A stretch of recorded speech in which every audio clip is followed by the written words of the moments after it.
अभी न जाओ छोड़कर, अभी तुम्हारी जरूरत है। जी हाँ, ऐसा नेशनलिस्ट कांग्रेस पार्टी के सभी दिग्गज लीडर्स शरद पवार से दरखास्त कर रहे हैं। अब हम आपको बताते हैं कि ऐसी दरखास्त क्यों आ रही है। खबरों के हवाले से ऐसा बताया जा रहा है कि मुंबई के YB छवन सेंटर में अपनी अपडेटेड वर्जन ऑफ ऑटोबायोग्राफी को लॉन्च करते समय शरद पवार ने सबके सामने अपना ऐसा एक फैसला सुनाया जिससे एनसीपी पार्टी के वहां मौजूद सब दिग्गज लीडर चौंक गए। जी हां, उन्होंने अपने फैसले में यह सुनाया कि बतौर एनसीपी चीफ वो अपने पदभार को छोड़ रहे हैं। ऐसे में जहां कहावत के तौर पर यह कहा जाता है कि जौहरी को सही हीरे की पहचान होती है, तो दूसरी तरफ एक तजुर्बेकार आदमी का खास तौर पे बदलती राजनीति को देख पार्टी में होना बहुत ही आवश्यक हो जाता है। ऐसे में उस मौके पर वहां मौजूद सभी एनसीपी के बड़े लीडर्स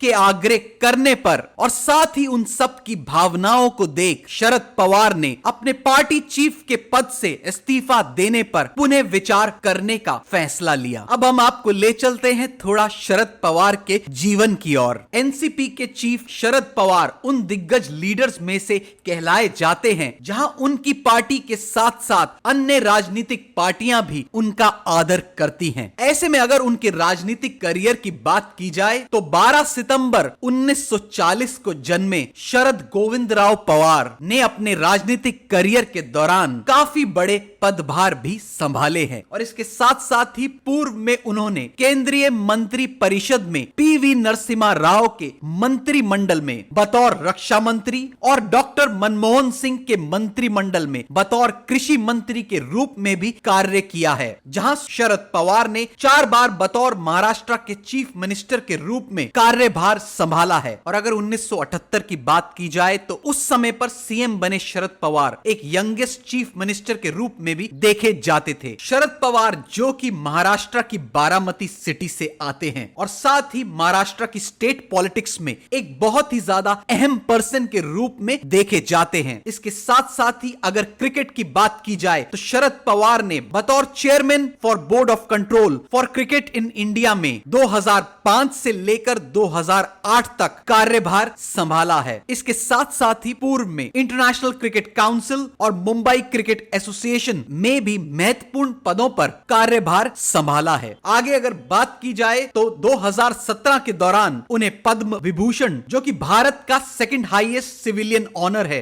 उससे भी नवाजा गया है। आगे अगर ऑनलाइन सोर्सेस का आकलन किया जाए तो जून 2020 के दौरान शरद पवार को री इलेक्ट किया गया था राज्यसभा के लिए भी। ऐसे में इस दिग्गज नेता के बारे में जितना कहा जाए उतना कम है। तभी इनके चाहने वाले इनके जाने पर ऐसा सोचकर कह सकते हैं कि अभी न जाओ छोड़कर कि दिल अभी भरा नहीं। और तभी खबरों के हवाले से ऐसा भी बताया जा रहा है कि ऐसे तजुर्बेकार बुद्धिजीव का एनसीपी पार्टी पर साया होना जरूरी है। ये थी द ट्रू हंट चैनल की रिपोर्ट और ऐसी खबरें देखने के लिए जुड़े रहिए द ट्रू हंट से।